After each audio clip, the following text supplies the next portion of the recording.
would like to welcome you to our webcast in the VAT Insights series. My name is Dr. Kurz. With me today are Lukas Hechel and Simon Parsons. Hi there. Hi, good morning. Hi, how are you? What do you do and what do you think about VAT? Simon. My name is Simon Parsons. I'm a director with Deloitte Germany, based full-time in Berlin, but I'm a British chartered accountant and British chartered tax advisor and Scottish chartered accountant. As I look out my window, winter is coming, and so are structured electronic invoices to Germany. Now, don't worry, it'll be a pleasure to go through some of the finer details in today's session. What I think about VAT, I think it's great, fascinating, but why won't it stay neutral? Yeah, hello and good morning from my side. I'm Lukas Hechel. I'm a director in Deloitte Munich's VAT department and happy to show you and explain you a little bit the insights on the upcoming e-invoicing mandate here in Germany as of 25. Good, thank you very much. In today's VAT Insights webcast, we will discuss the current Federal Ministry of Finance letter on e-invoicing. In particular, we will discuss the scope of application of the e-invoicing regulations, the permissible format, transmission, receipt, and archiving. The Federal Ministry of Finance letter the letter contains important clarifications on individual issues relating to specific invoice types, invoice correction, and input VAT deduction. These issues will also be subject of the webcast. But before we start, we note the webcast will be recorded and can be accessed via our website. Personal data will not be stored. Okay, let's start. The Growth Opportunities Act introduced mandatory e-invoicing for transactions between entrepreneurs based in Germany. On 1st January 2025, the new e-invoicing regulations for domestic intercompany transactions will come into force. The priority of paper invoices has thus been cancelled. If the legal requirements for the e-invoicing obligation are met, e-invoicing no longer requires the consent of the invoice recipient. Exceptions to this are certain VAT-free transactions, small value invoices and tickets. Legal transitional provisions are provided for entrepreneurs issuing invoices, but not for invoice recipients who must therefore be able to receive e-invoices from 1st January 2025. Businesses are therefore faced with the challenge of converting their invoicing process in good time. In October 23, the Federal Ministry of Finance responded to the numerous particle application issues with preliminary instructions and clarified that invoices in the formats Zugpferd from version 2.0.1 and X-Rechnung are fulfilled the legal requirements for the electronic invoice format. Following numerous discussions with representatives from the business community and individual associations, the FMOF published a draft letter for further discussion in June 2024. The final version of the application letter is now available, taking up some of the continuous points of this draft. Yes, and compared to the draft that was published in June this year, now the final version has made some very important improvements. What are they specifically? So the clarifications relate to the taxpayer status of the companies involved in the supply chain, in particular the recipient. There have also been some clarifications to the permissible formats allowed under the e-invoicing mandate. There's also a comment on the treatment of e-invoicing mandate with regard to continual supplies of goods and services. And there is also clarification on the handling of so-called Schlussrechnungen, so final invoices, and residual invoices, so invoices which cover balancing payments. The areas here shown on the right-hand side of the slide are relating to the transmission of the invoice data, input VAT deduction, on the authenticity and integrity of the invoice data. And also new introduced are the fee notices and the role on the invoicing mandate. Mm-hmm. That is quite a lot that the FMOF has taken up from the discussions in the draft letter. Let's move on and take a look at the scope of application of the e-invoice. Even after the new letter, it remains the case that the e-invoice regulations apply to entrepreneurs based in Germany. How can the supplier recognize that the service recipient is an entrepreneur? Does the introductory letter contains any explanations on this? Yes, if the recipient of the service uses a VAT ID, the supplier of the supply can generally assume that the recipient of the service is an entrepreneur in terms of VAT. The draft application letter already stipulated that an invoice issuer may rely on the information on the entrepreneurial status if the supplier exercises due care of a prudent businessman. Unless, and this is important to keep in mind, unless the supplier has contradictory information on the status of the recipient. However, an explanation of the cases in which the invoice issuer fulfills the due diligence requirements is still missing. But here, the Federal Ministry of Finance made some improvements and clarified that the use of the VAT ID number of the recipient or the new business identification number is an indication of the recipient's entrepreneurial status. To be noted here, this business identification number is currently rolled out in Germany and is about to kick off in November 2024. So this is a new identification number that is introduced in Germany at the moment. Mm-hmm. Are there any further clarifications on the scope of application of the e-invoicing rules? Yes, there are. If we move to the next slide, here we have an illustration of how the e-invoicing mandate could apply to so-called zero-rated transactions in Germany. So no German VAT needs to be charged, but nonetheless, there is an obligation to issue an structured electronic e-invoicing invoice under the German rules. So the example here is that we have an intra-community supply of goods from a supplier based in Germany to the permanent establishment in another EU member state of a German established business. Here, under the guidance issued by the Federal Ministry of Finance, the e-invoicing mandate applies. Mm-hmm. Challenges are almost inevitable as part of the participation of a permanent establishment. Can you go into this more detail? Clearly, in contrast to the draft version of the letter, the final version now contains references to certain sections of the VAT application decree. So here, for example, the Federal Ministry of Finance made a clarifying reference to the fictitious regulation according to which a business established in Germany is deemed to be established in Germany if a taxable and taxable transaction is carried out in Germany from a foreign permanent establishment. So this is the so-called force of attraction rule. Mm-hmm. And in view of the titanium case law, I'm a little uneasy about the current demand, but I think the question is definitely of interest to our participants. Does the FMOF still maintain that entrepreneurs who own a property in Germany and rent it out for VAT purposes are to be treated as resident in Germany? Yes. The letter introducing the invoice contains a corresponding reference to the application decree.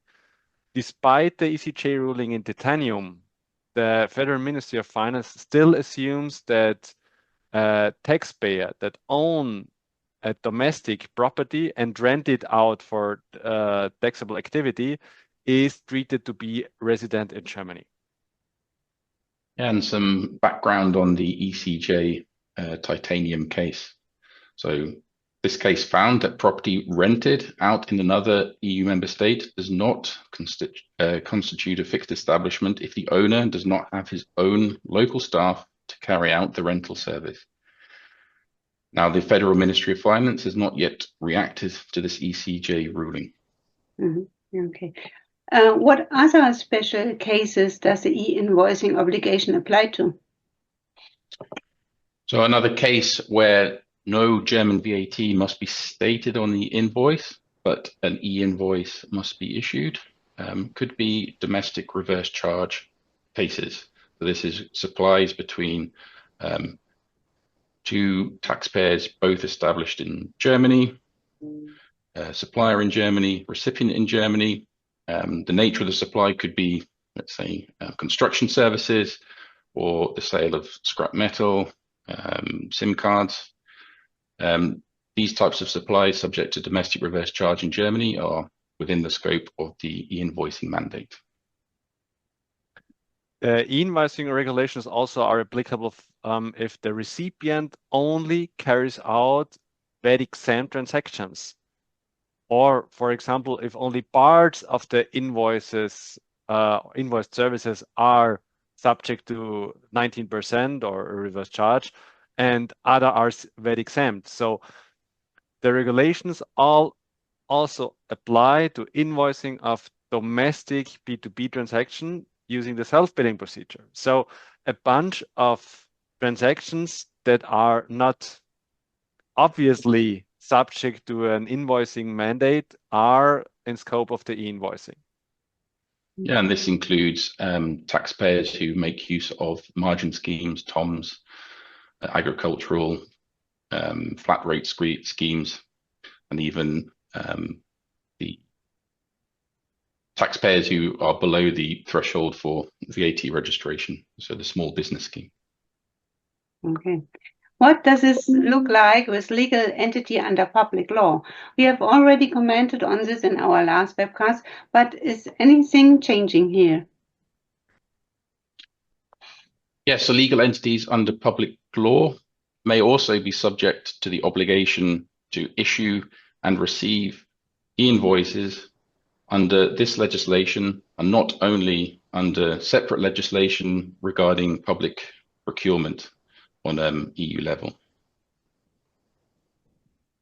If parts of the services provided by a legal entity under public law fall under the e-invoicing obligations and a single invoice is issued, this invoice as a whole must be issued as an e-invoice. So the distinction is often tricky to get. So if the e-invoice is a notification of fees under public law, for example, garbage fees, the VAT regulation take precedence even if the procedural law provides for different regulations. So again, system-wise, a difficult distinction to keep in mind. The notification of fees has been included as a completely new item. Let's move on to the invoice content. To what extent does the FMOF specify the scope of the e-invoice? The structured electronic invoice must continue to contain all the necessary invoice content as specified by sections 14 and 14a of the German VAT Act. So in particular for service description, this means that the information in the structured part must enable the service to be identified. Now, supplementary detailed information can be included in an appendix contained in the structured electronic invoice. So the Ministry of Finance has given an example that timesheets in relation to billed amounts can be itemized in a PDF file, which is an attachment to a structured electronic invoice. However, the Federal Ministry of Finance does not explain how an unstructured attachment can be technically integrated into a structured e-invoice. What do you advise clients to do? The unstructured attachment can then be sent as an attachment to a regular email. So in cases, I then have an XML data record and a corresponding attachment to this XML. You have to be careful here because both items, structured and unstructured part, are subject to archiving rules.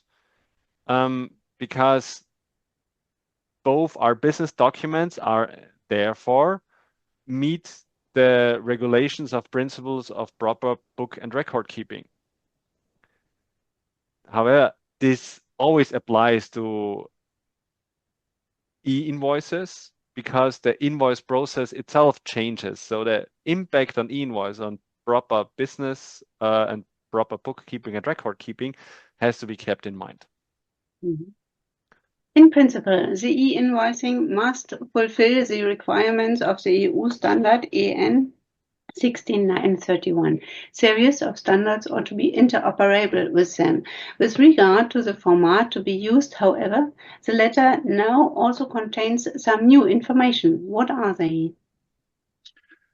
So firstly, the final Ministry of Finance guidance confirms, and it remains the case as before, that the German national electronic invoice formats, so-called CIUSs, core invoice usage specifications, which have the name Ex-Rechnung and Zugpferd, they are permitted. But it gets a bit more complicated with regards to Zugpferd, which has versions over time, and also different profiles within a single version. Now, the guidance has confirmed that only Zugpferd invoices from version 2.0.1 are permitted, and they clarify that Zugpferd invoices in general, which use the profile minimum, basic, and basic WL, are not compliant with the EN 16931 standard. Now, the letter isn't entirely precise on this point because it does not mention the basic profile format in writing, but it's definitely not compliant with EN 16931. The guidance also gives examples of other non-German invoice CIUSs, invoice formats, which could be compliant, which are compliant, and they cite the French Factor X standard and PEPL BIS billing invoice standard. So these are examples of permissible invoice formats which would be compliant in the German context. Mm-hmm. In the draft, the Italian format Futura PA was mentioned as a compliant invoice, and this has now been removed because it isn't in fact fully EN 16931 compliant due to the programming language used. Okay. And when you say Zugpferd form from version 2.0.1, you mean the so-called hybrid formats. In example, formats that contain a human-readable data part in addition to the structured data part. So these remain permissible. Yes. So to clarify, what you see on the right-hand side of the screen is an excerpt of an XML, pure XML Rechnung, which would be like an X-Rechnung. A hybrid invoice is a PDF invoice with an XML file embedded within it, and Zugpferd is the German hybrid format. And here the guidance letter confirms that Zugpferd invoices are permissible. And the key point is that the embedded XML file within the PDF can be read electronically and contains the information required in accordance with sections 14 and 14A of the German VAT Act. And if the PDF deviates from the embedded XML, the XML takes precedence.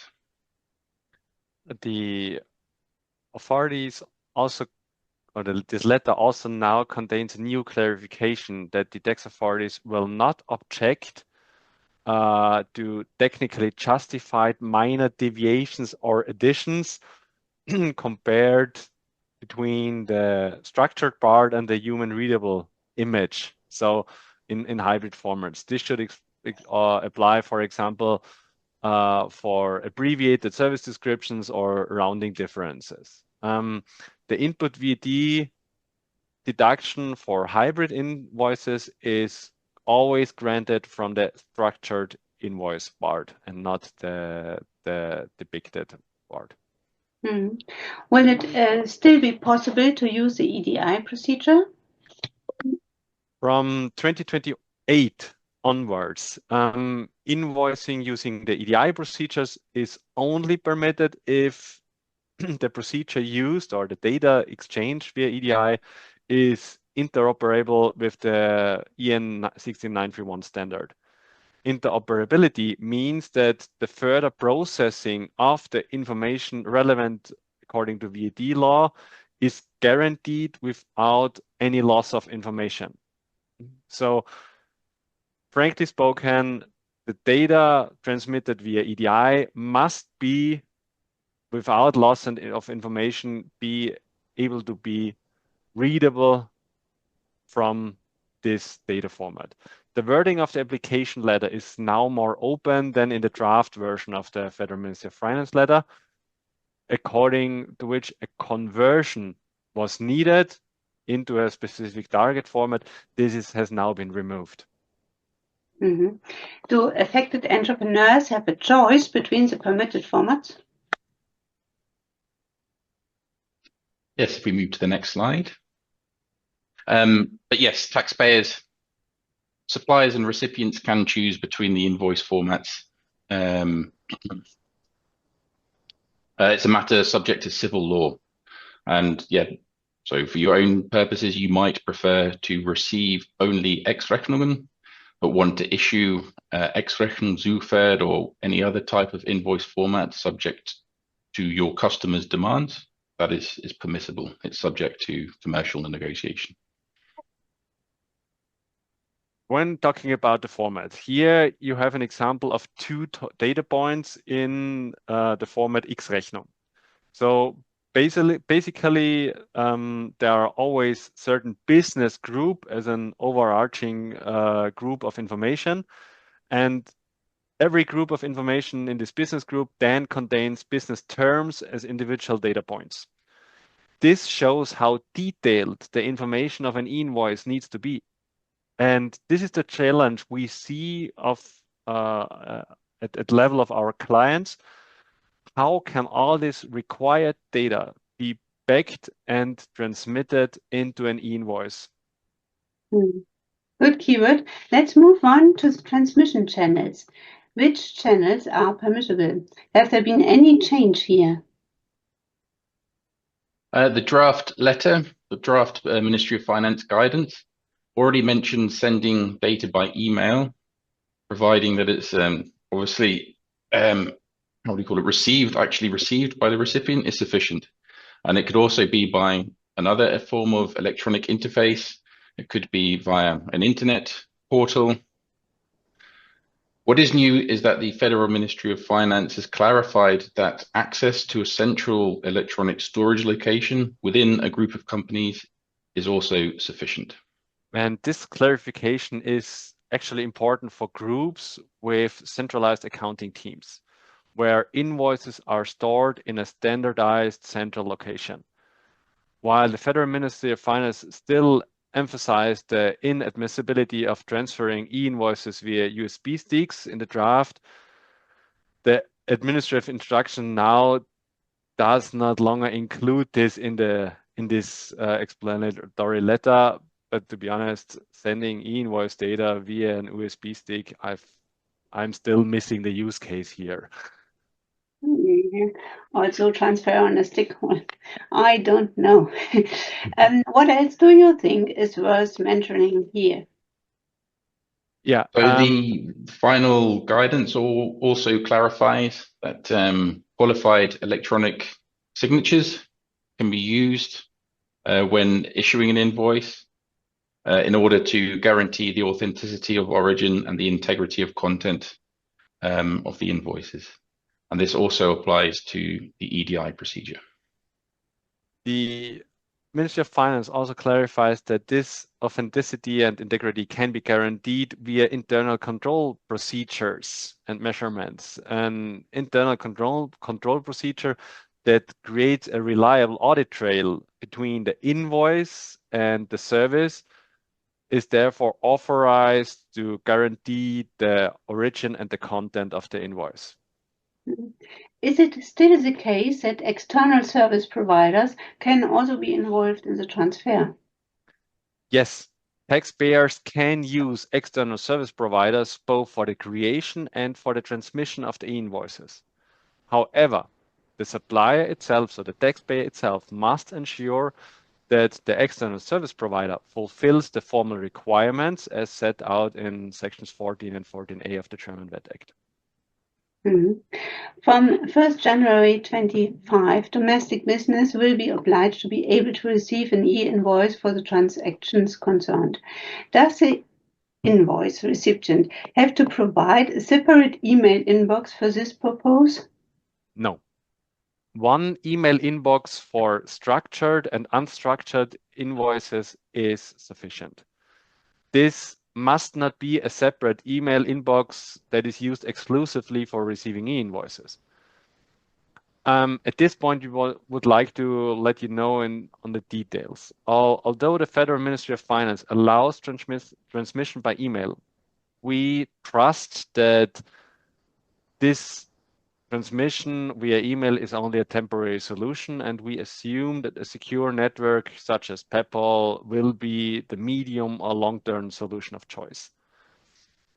Belgium recently announced that they make the PayPal network a mandatory transmission channel for their e-invoicing regulations. Especially IT security concerns in particular speak against the transmission of invoice data via email. Yeah. Now, bearing what we've discussed in mind, so I'm a German taxpayer and I'm affected by the e-invoicing mandate. So I have to start receiving structured electronic invoices in Germany from January 2025. But you might think, actually, my suppliers haven't told me they're ready to issue such invoices yet. So do I have to engage in a process changeover now or perhaps later?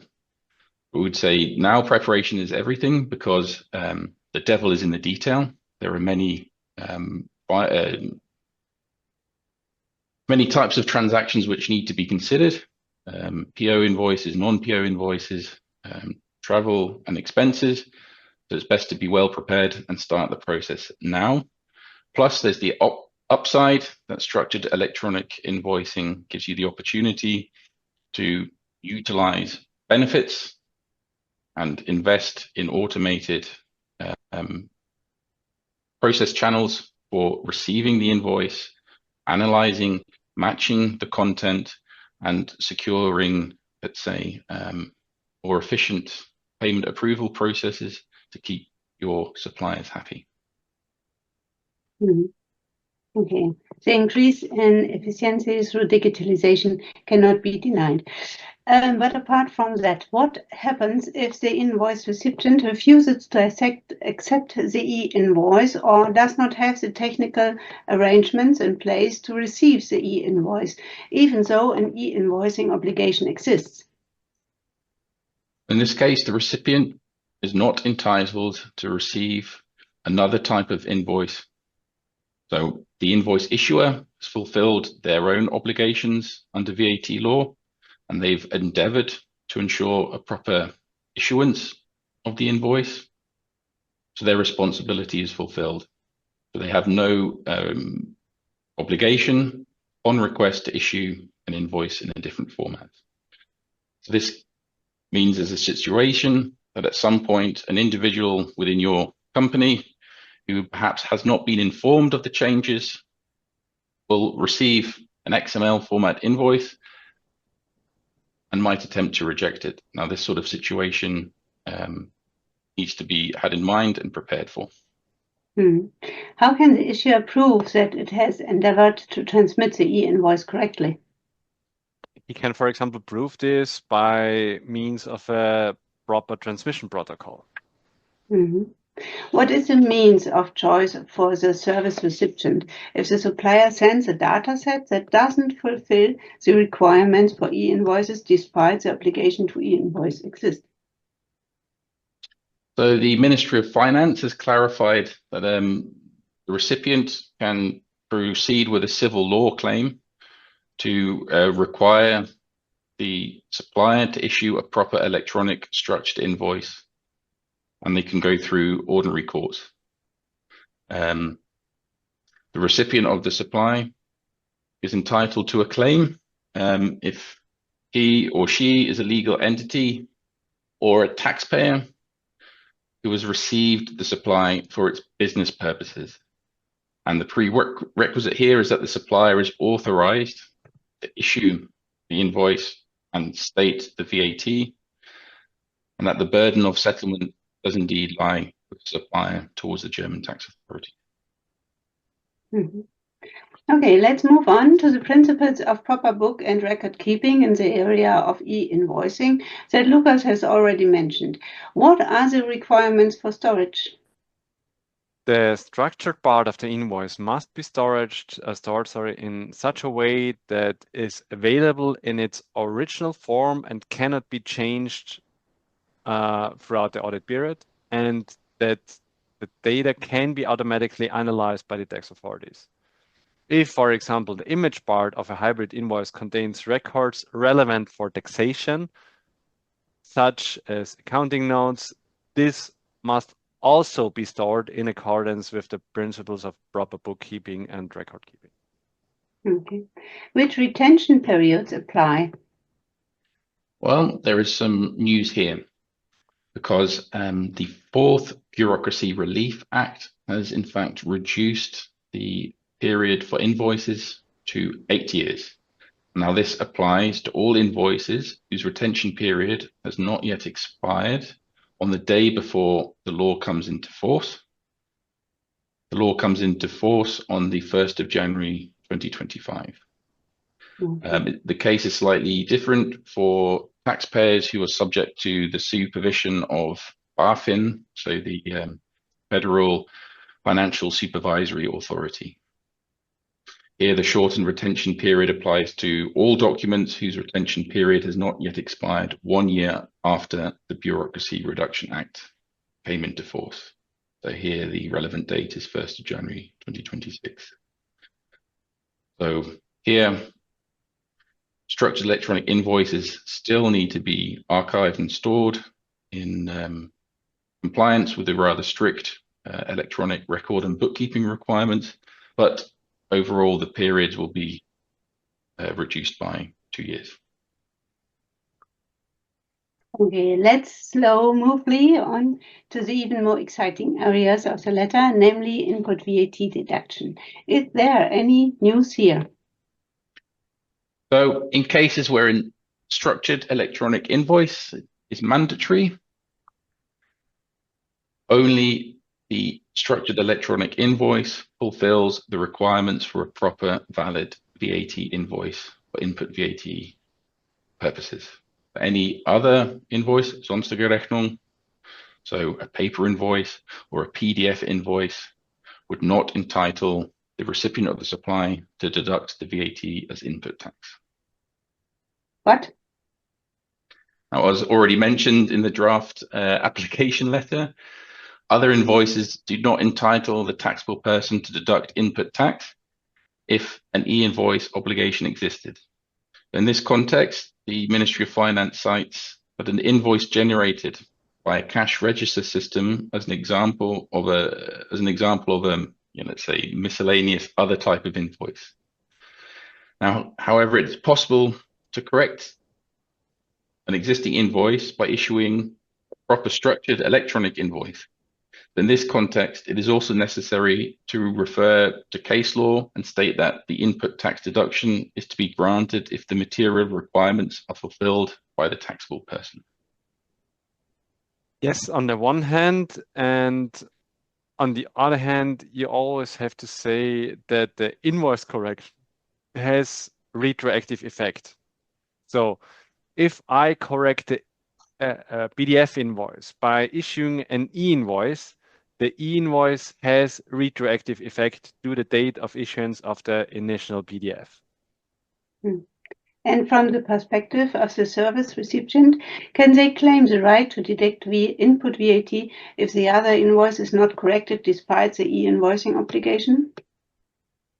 If the other invoice is not corrected via an e-invoice, the tax authorities will take the invoice details into account as objective evidence.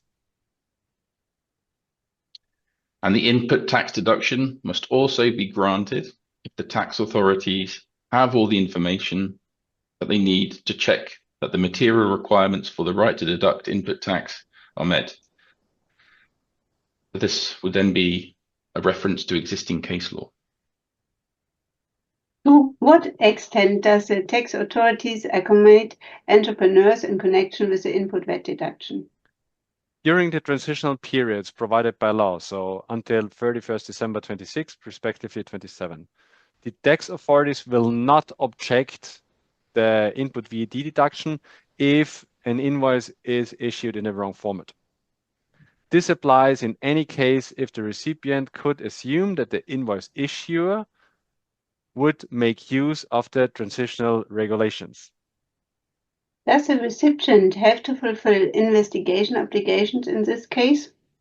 The Federal Ministry of Finance refers to the standard care of application of a prudent businessman. So the invoice recipient must take into account, for example, knowledge that he has gained due to the related company structures or ongoing business relationship. However, the invoice recipient does not have to carry out any further research. In which cases can an invoice corrected be omitted?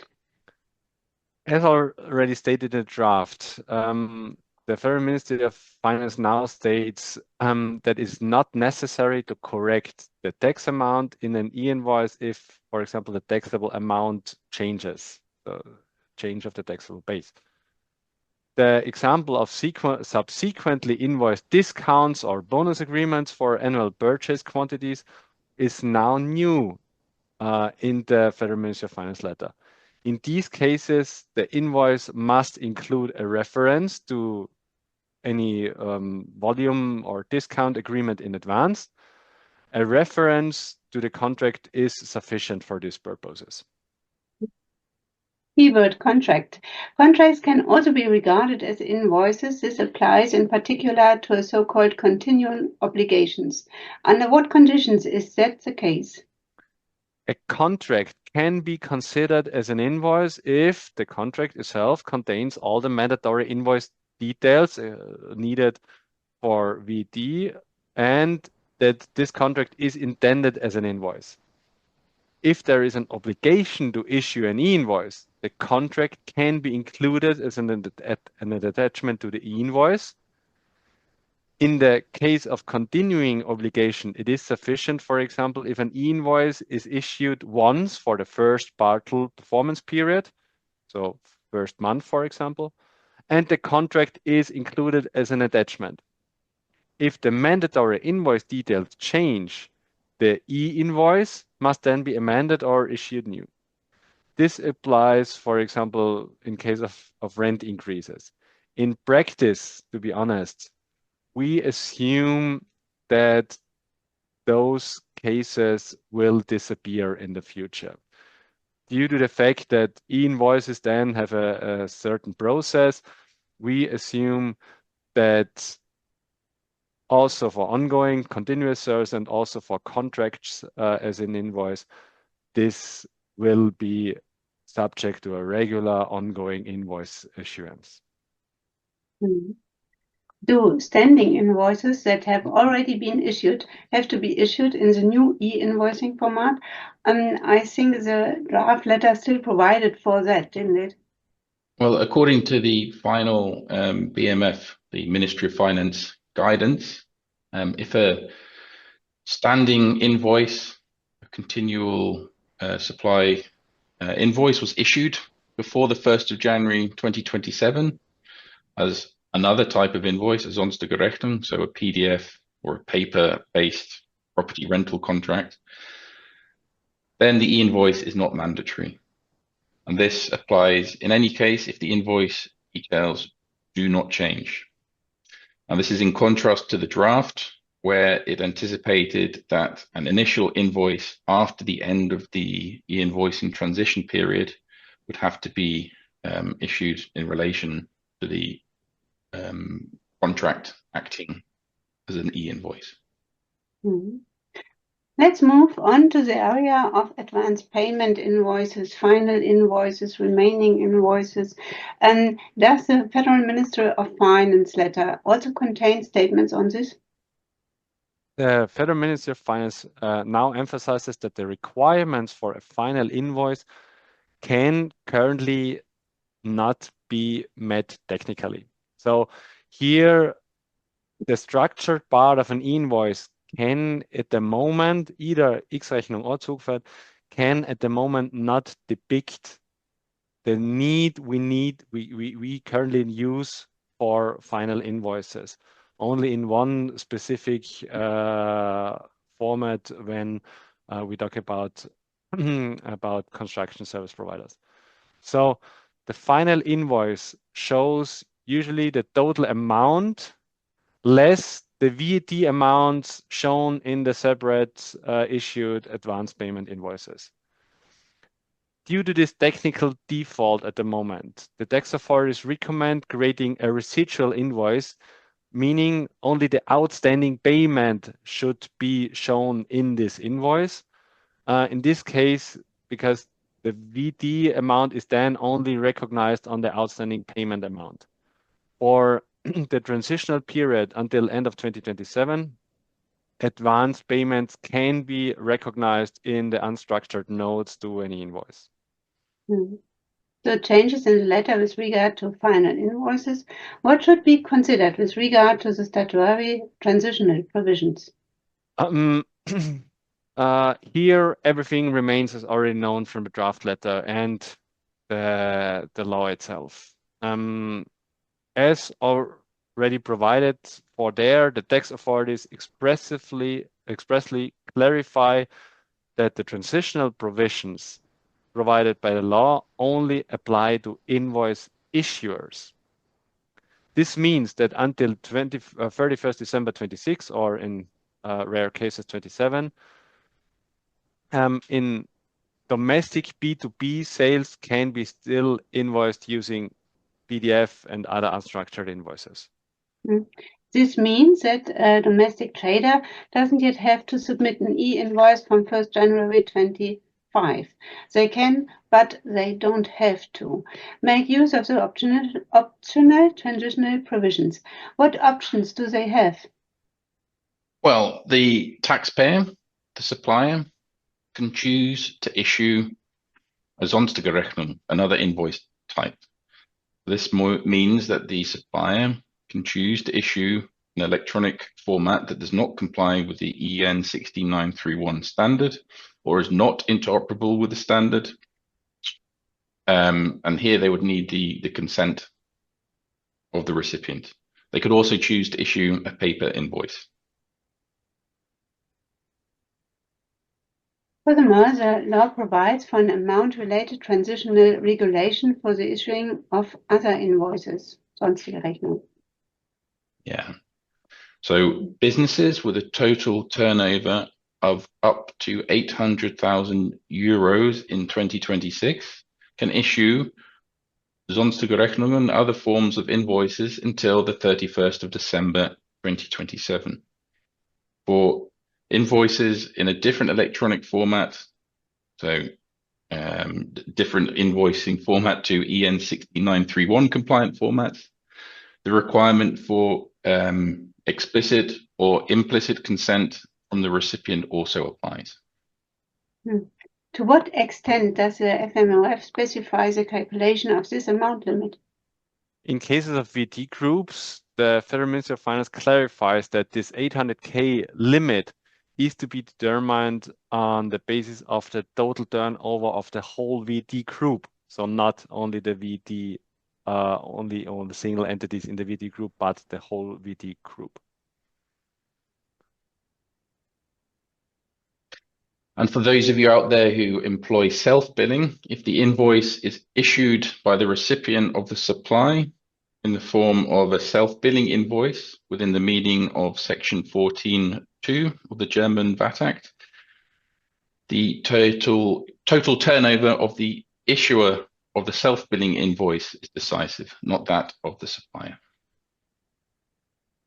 If the invoice is issued by a third party, what is still permissible in Germany, who is not involved in the exchange of service and in the supply chain, according to the Federal Ministry of Finance, of course, the total turnover of the client, so the invoice recipient, has to be taken into account.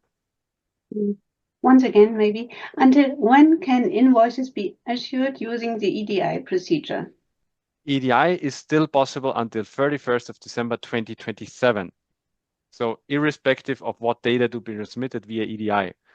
This means that companies can issue and transmit invoicing using the EDI procedure, even if the European norm 6931 is not complied or the interoperability is not guaranteed. So using EDI allows 1 year in addition for not compliant EDI invoices. Here too, it is assumed that the recipient agrees to use this EDI procedure. These are the transitional provisions for invoice issuers.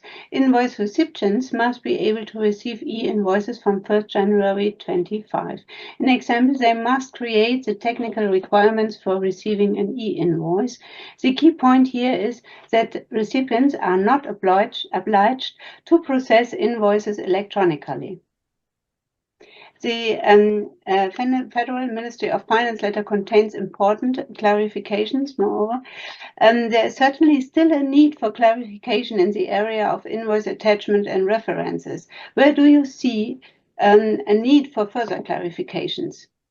So far, we miss out the clarification on the legal consequences of if an invoice issuer does not fulfill the obligation to issue an e-invoice as of 1st of January 2027.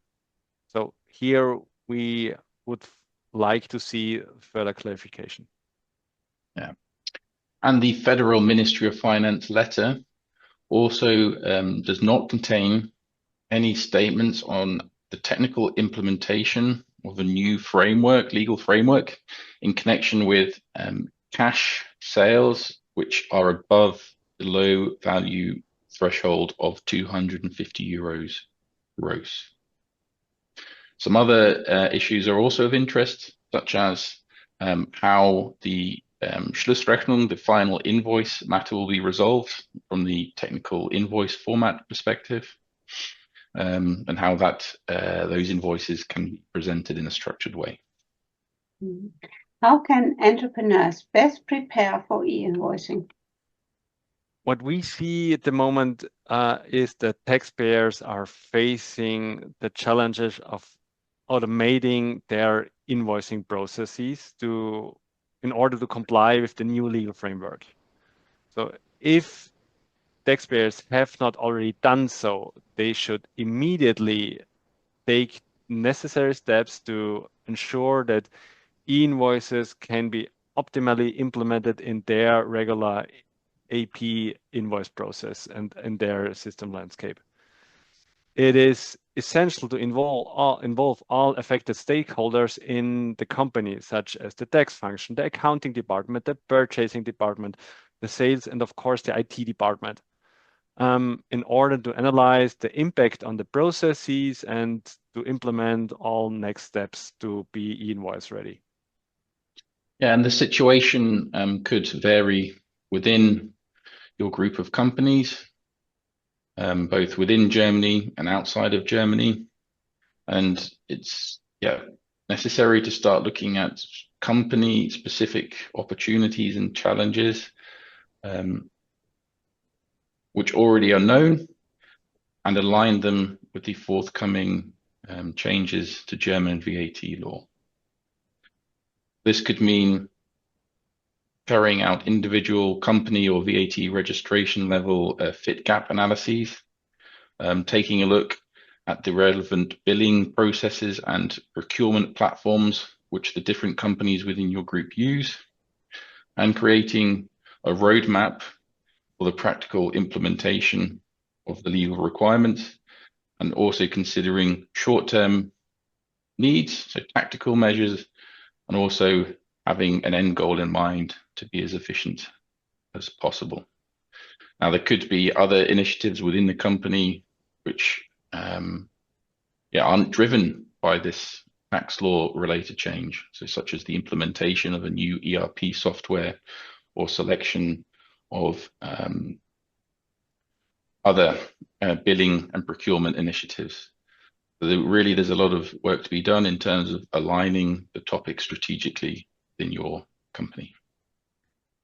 It is also essential, especially for taxpayers operating across borders, or to keep an eye on the current developments relating to e-invoice abroad and especially on EU level, because the digitalization of outgoing and incoming invoices is increasingly tremendously. Unfortunately, it's characterized by a non-harmonized legal framework across Europe. Taxpayers operating across borders are confronted with a large number of divergent legal systems when we talk about e-invoices. At the EU level, the EU Commission's VAT in the Digital Age package of measures provides, among other things, for the recapitulative statement for intra-community supplies of goods and services in the B2B sector to be replaced. It is to be replaced by standardized digital reporting obligations across the EU and mandatory e-invoices. Exactly. So finally, the member states reached consensus. So the currently patchwork we experience on e-invoicing and e-reporting will be harmonized with regard to EN 6931, but unfortunately, this takes some time. Well, I think we will talk about VIDA and the digital reporting requirements in detail in our next webcast. What we haven't talked about yet are our practical experience. Perhaps you can tell us a bit more about our experience. Lucas. Yeah, maybe. Happy to do so. Prior, I pass on to Simon. Unfortunately, we all don't have a crystal globe.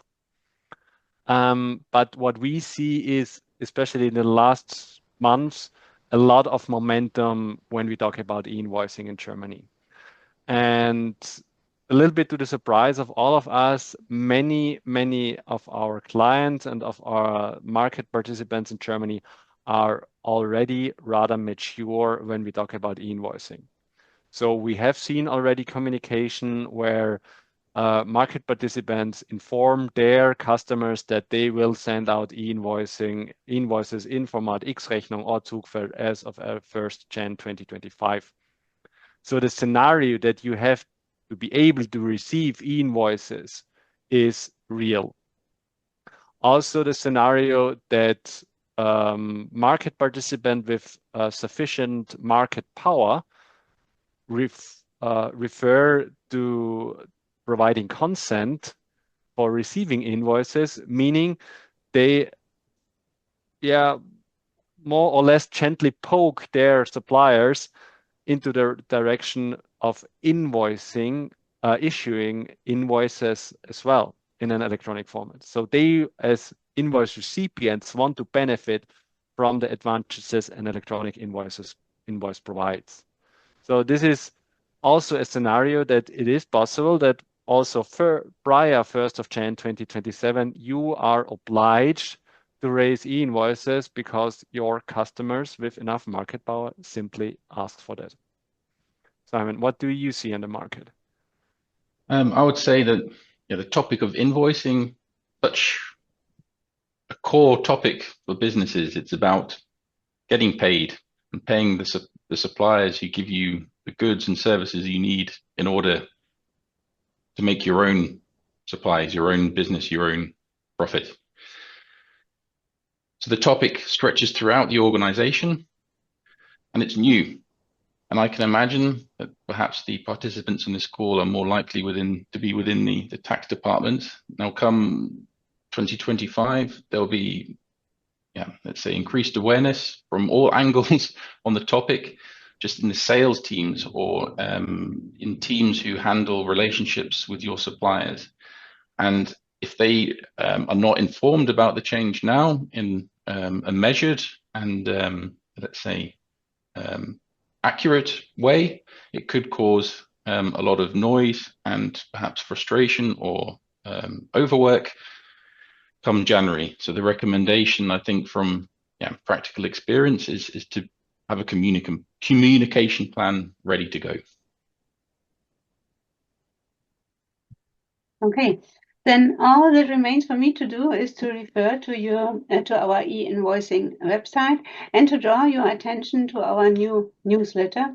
If you would like to receive What's New newsletter, you will see the corresponding link at the top of the line here, or simply send us a short message, yes, I want to receive the monthly newsletter in future, and you will receive it immediately. What else is there? Our year-end event will take place online on 26 November from 1:30 to 2 o'clock in German language. Only registration is possible. Online registration is possible. You can expect the following topics from us in the year in 24. E-invoicing, of course, then news about real estate, VAT and tax CMS, and above all, a short ride through the current issues of customs law. And then we come to December. Yes, thank you. Another postponement of the VAT Insights to 12th of December. Then with current topics from case law, administration and legislation, and of course, all news about VIDA. This webcast will be held in German language. We will try to organize an English one as soon as possible. Furthermore, enclosed your contact details. Thank you for your participation, and of course, thank you too. Stay healthy. See you next time. Thank you very much. Bye. Bye.